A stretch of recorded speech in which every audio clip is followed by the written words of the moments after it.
Europe's Cataclysm, the 30 Years' War. Part 1. The Spark in Prague, 1618. Europe stands at a crossroads.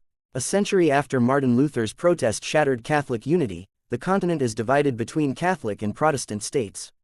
The Holy Roman Empire, a vast patchwork of 300 principalities, is ruled by the powerful Habsburgs, guardians of the Catholic faith. In Bohemia, tensions simmer.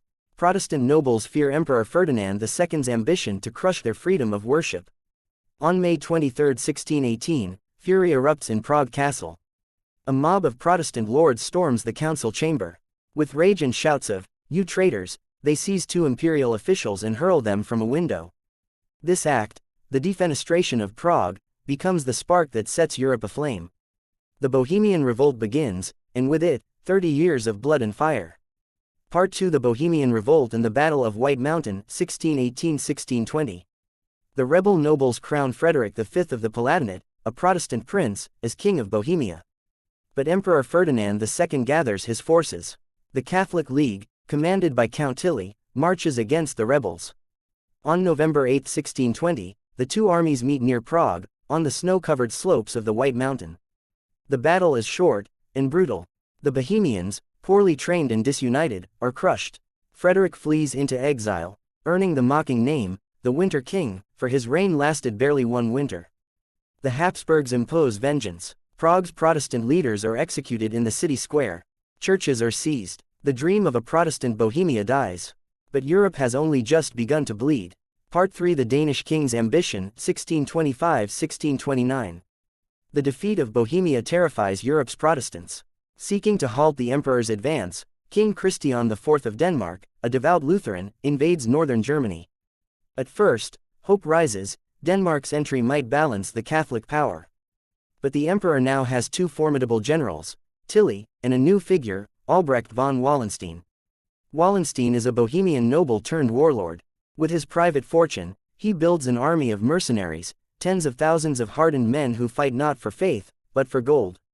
In 1626, at the Battle of Lutter, Tilly shatters the Danish army. Wallenstein's forces sweep across the north, plundering towns and fields.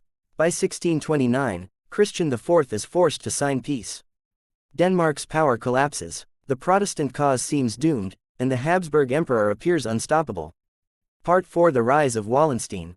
Wallenstein becomes the most powerful man in the empire. His armies number 100,000. His wealth and arrogance rival the emperor's. He envisions a new order, a Europe ruled not by faith, but by power and fear. Yet his methods are cruel. His soldiers ravage the land, burning villages, taking food, killing civilians. Germany descends into horror. Famine spreads. Plague follows the armies. The emperor, fearing Wallenstein's ambition, dismisses him in 1630.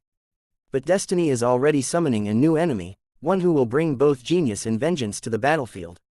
Part 5. The Lion of the North, 1630–1632.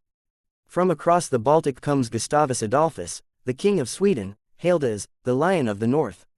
A devout Protestant and a master of modern warfare, he lands in Germany to defend the faith and challenge the Habsburgs. His army is disciplined, mobile, and deadly, a revolutionary force in an age of chaos. At Breitenfeld in 1631, Gustavus meets Tilly in battle, and utterly destroys him. It is the first great Protestant victory of the war. Gustavus marches south, liberating cities, hailed as a savior. But in 1632, at Lutzen, he faces Wallenstein, recalled by the emperor to stop him.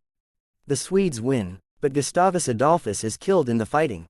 His body, covered in wounds, becomes a symbol of both victory and loss. The Protestant cause has lost its lion. Part 6. The Shadow Years, 1633–1635. With Gustavus gone, Europe sinks deeper into darkness. Armies fight without cause. Leaders shift alliances. The war becomes one of survival, not belief. Wallenstein, suspected of treason and plotting peace with the enemy, is betrayed by his own men. On a winter night in 1634, in the town of Eger, he is assassinated, struck down in his sleep. That same year, the imperial army crushes the Swedes at Nordlingen. The Protestants seem broken, but France, long watching from the sidelines, prepares to intervene. The war is about to transform again, from a religious conflict into a continental power struggle. Part 7. France enters the war, 1635. In 1635, Cardinal Richelieu, chief minister to King Louis XIII of France, makes a shocking decision. Though France is Catholic, it joins the Protestant side, against the Habsburgs. Why? Because religion no longer matters. Now, it is about power. France fears being encircled by Habsburg lands, Spain to the west, Austria to the east. Richelieu's armies invade the empire. Spain attacks France. The war becomes a tangle of fronts, from Flanders to Bavaria, from the Rhine to the Pyrenees. Europe is consumed. The fires of ambition burn higher than ever. Part 8: The War of Desolation, 1636–1643. Nowhere is safe. Mercenaries plunder towns, peasants flee into forests, famine devours the countryside. Entire regions vanish from the map, burned, looted, and abandoned. The population of Germany falls by a third. In some areas, 2/3 die. Women and children starve. Churches rot. It is not just a war, it is apocalypse. In 1643, Sweden rises again under new generals. At Rocroi, the young French commander Louis II de Condé defeats the feared Spanish army, ending Spain's dominance in Europe. A new order is dawning, but Europe still bleeds. Part 9: The Road to Peace, 1644–1648. After 3 decades of destruction, even kings are weary. Diplomats gather in Munster and Osnabrück to negotiate an end to the horror. For 4 long years, they argue over borders, faith, and power. Meanwhile, fighting continues, the war refuses to die quietly.